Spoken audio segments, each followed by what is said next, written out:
Legends of Runeterra is a digital collectible card game from Riot Games that focuses on the characters from League of Legends and the entire lore of Runeterra. And as a Hearthstone player, I'm gonna guess whether or not these Legends of Runeterra cards are good or not. Let's see how well I do. Now, a little bit of context, I did play Legends of Runeterra back in beta, but I don't remember anything about the game. I just finished making this entire video, and I just want to mention that compared to Hearthstone, Legends of Runeterra is a much more interesting game when it comes to its mechanics, where Hearthstone is very surface level. Runeterra has a lot of things that are going on, which kind of makes it a little bit more interesting if you're into that kind of gameplay. But you're gonna see my reaction being like, what the hell is going on? I hope you enjoyed this video, and if you do, I'd appreciate a subscription. We're gonna start with Perseverium, which is a 2-mana spell that is a landmark, and a landmark is a type of card that takes up a space on the board like a minion, but can't interact with the same mechanics as unit. Okay, so you can't actually like block with this. Okay, when I'm summoned, draw 1, countdown 2, draw 1, and a countdown is a trigger effect, and then it destroys the card. Okay, so this just decrements by 1 until it hits 0, and then the card is destroyed. Overall, this card does not seem actually that bad. I actually think it's pretty decent. Now, the only thing I don't really know about Legends of Runeterra is just how slow the metagame actually is. In a Hearthstone perspective, this card seems rather slow, because usually in Hearthstone there are cards that draw 2 cards without actually waiting 2 turns. So I'm a little skeptical on whether or not this card is good enough in Legend of Runeterra, but I think if the game is slow enough, then this card actually will probably see play. In Hearthstone, this card would not see play right now. Doing some research on this card, it looks like this card is actually not that bad. It turns out to be one of the better cards that was released in the Shurima set. So it turns out Legends of Runeterra is slightly slower than Hearthstone. Next, we have Runerunner, which is also from the Shurima set, at a 5-mana 6/3 minion with the keywords Overwhelm. When a unit with Overwhelm is attacking, or when a spell with Overwhelm is dealing damage, if the dealing damage exceeds the blocker's unit's health, the excess damage goes to the Nexus. Okay, that's actually pretty cool. That's almost like the Trampling Rhino effect in Hearthstone. Spell Shield. Units with Spell Shield is immune to all effects of the next single enemy, spell, or skill that affects them. Okay, so like Divine Shield blocks any form of damage, where this one actually stops a spell specifically. That's really interesting. So I'd imagine, based on what I learned from the last card, that Legends of Runeterra is a slightly slower game, which means Runerunner should be slightly better as a minion compared to Hearthstone. Now, Hearthstone right now, this card I don't think would see play because it's just so ridiculously slow. I do think the Spell Shield mechanic would make this card a little bit better, but this card probably would not see play at all in Hearthstone. But I'm gonna guess this card's actually not too bad in Legends of Runeterra. Reading this extremely salty post about Runerunner, it seems like it wins every single trade. Now, this guy's probably pretty salty, but I think this is a good moment to realize that it's just a good card, and that makes total sense. So I guess I was right. But in Hearthstone, I still think this card wouldn't be that good. Solitary Monk is our next card at a 3-mana 3/3 minion from Ionia with the keyword Elusive. Units with Elusive can only be blocked by another elusive unit, or an unit with an effect of Sharp Sight. This is a really cool keyword, by the way. In Hearthstone, I think this keyword might actually be broken, unless you can still hit it with spells, which I believe you can, right? So it's probably okay. When I'm summoned, recall all other allies. If this means bring them back to your hand, this card is absolutely garbage. Let's just double check this keyword real fast. Return a unit or a lamp. Oh, all right. I think it's pretty obvious this card's really bad.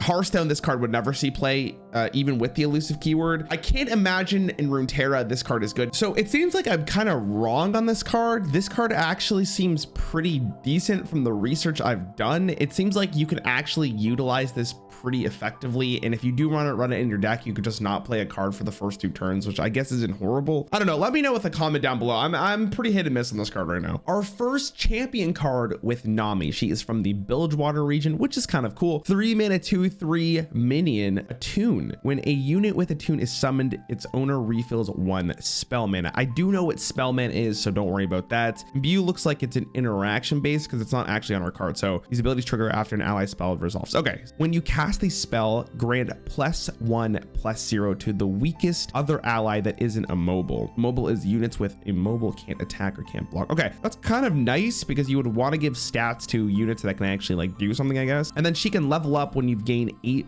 plus spell mana this game. So she keeps Attune, she keeps Imbue. Whenever you cast a spell, grant +2/+1 to the weakest other ally that isn't immobile. So when she's fully upgraded, she does gain quite a lot of stats. And I think the leveling up aspect of this is actually pretty easy. If you're gonna put her in a very specific deck, you want to have a turn where you just kind of pop off. So this is a hard one to guess because in Hearthstone, we don't really have cards like this where they kind of level up on their own. I do think this card is actually pretty good in a very specific deck. Like this is a deck that you need to build kind of around Nami and make sure you have very specific minions that can utilize this effect. Champion cards also get a champion spell, and Nami's first iteration of this is a fast spell, which means you can cast this at any time during the user's turn. And this does 2 random damage to an enemy or the enemy nexus, and it creates a flow in your hand, which is another spell, and you get to create another Nami in your deck, which is pretty powerful if you are going for the long game. This then goes to a flow, which heals an ally or your nexus for 2 and creates an ebb and flow in your hand. This one's not fast. It's fleeting. Cards with fleeting discard when the round ends. You have to use this on the same turn, and it has burst, resolves instantaneously after being committed. Okay, cool. So it's super fast. And then it goes to an ebb and flow, which is deal 2 random damage to an enemy or the enemy nexus, and then it heals an ally or your nexus by 2. That is extremely complicated, and this would never work in Hearthstone. Holy moly. My tiny Hearthstone brain can barely handle what's going on. This spell is really good if you have the mana for it. Obviously, it works really well with her effect. I don't know. I think overall Nami is extremely powerful. From looking at like the trailer for her too, it looks like if you do build a really good deck for her, she's nuts. So I'm going to imagine that she's very, very good. It just seems like this card is extremely powerful in any situation as long as you're building around it. Looking at this Reddit thread, it looks like Nami is extremely good. I did also read that she was nerfed, so I'm going to go with my evaluation was correct. Our next card is Scaled Snapper from the Ionia region, a 3-mana 2/2 description.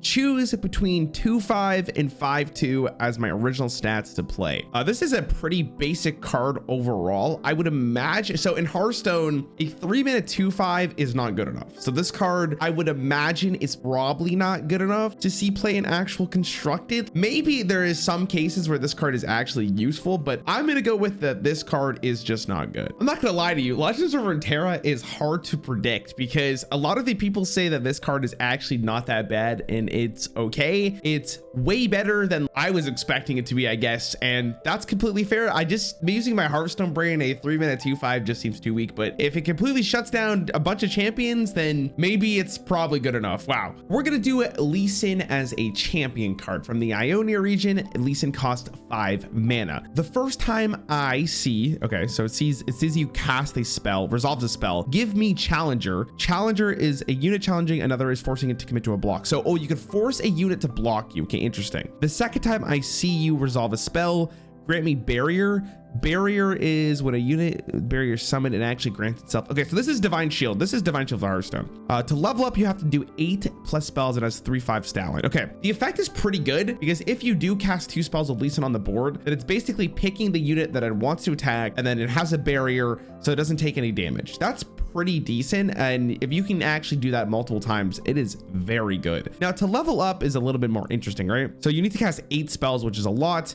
Does the exact same thing from what I could tell, but then when I challenge a vulnerable, player can choose the talent with vulnerable and any units by dragging into position. Unit vulnerable could still get new vulnerable. Okay, an enemy casts Dragon's Rage on it. This is his spell. An ally kicks an enemy into the nexus, striking both. If the enemy survives, recall it. Wow, that seems really good. So getting 8 spells is kind of nuts. Then he also gets Sonic Wave, which is a burst spell, which means it's very fast. Giving an ally Challenger this round creates a 1-mana resonating strike in hand and creates a 5-mana Lee Sin.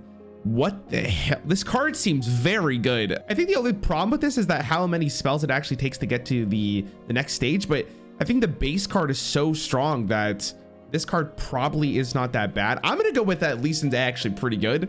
This card seems strong. I don't know how hard it is to cast 8 spells though, but overall I think Lee Sin's pretty good. So I went to Google search discussions, and you could just kind of tell that like Lee Sin is just insane. I'm guessing they might have nerfed him. I'm not 100% sure. So I'm guessing from this, maybe he got nerfed previously or he got nerfed again. Seems pretty good. Yeah, the effect seems nuts. We're gonna do the Zoe champion card, and I've heard that this card can be very good, so I'm kind of excited to see what it actually ends up doing. And I already see the stat line at a 1-mana 1/1, which is kind of interesting. Has the keyword elusive, which we've seen before, and and the description of a Nexus strike, which can occur when a unit strikes the Nexus. I believe the Nexus, if I remember correctly, was like your health bar, which makes sense because, you know, I play League of Legends, so it's fine. Create a super cool star chart. Invoke a celestial card that costs 3 or less, and this costs 2 mana. Okay. In hand, if you have one, reduce its cost by 1 instead. So the question is, what's a celestial card? So I did some research, and it turns out a lot of the celestial cards are pretty good. And the fact that you're getting one that costs 3 or less means generally the curve, I imagine, is going to go Zoe on 1 into a star chart into a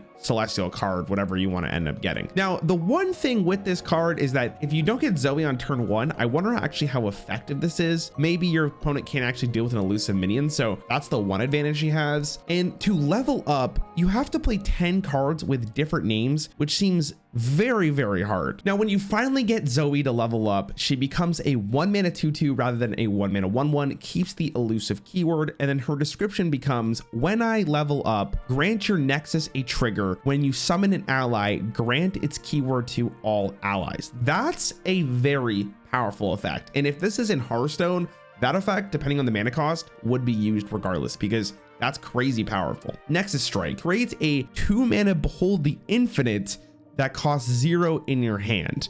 What is Behold the Infinite? Looking at this page, I have no idea what this card does. Finally found what it meant, and it's just pick a celestial card from among 3 to create in your hand, so you get more celestial cards. And the fact that this is a reoccurring thing means that this potentially just wins the game on its own. Like you kind of need to make sure Zoe doesn't level up, or otherwise the game feels like it's just literally over. She also gets her spell, which is Zoe's Sleepy Trouble Bubble, which is a slow spell. Slow spells can only be played outside of combat. Okay, so you have to play this first for combat. Immensis is not like a fast spell at all. And the description is stun an enemy, can't attack or block. Yeah, that makes sense. Create a fleeting Paddle Star, which deals 4 to an enemy that attacked this round or is stunned. Okay, so if you stun, then you can hit them with 4 damage. That's pretty good. And then creates a Zoe in your deck. Okay, overall, wow, Zoe seems very good. I don't know if this card is very strong, but it seems very snowball-y. If she can actually get to the point where she just keeps hitting the Nexus, you probably lost the game, which means this card's very terrifying. And the fact that it's 1 mana is even more gross because that snowballing happens very quickly. If this was in Hearthstone, I would be terrified. I'm gonna be honest. This is a card that is a must kill probably, and if it's a must kill card, this card has to be good. So I was going through an article that was the 10 best Legends of Runeterra champions of all time, and I came across Zoe at number 2.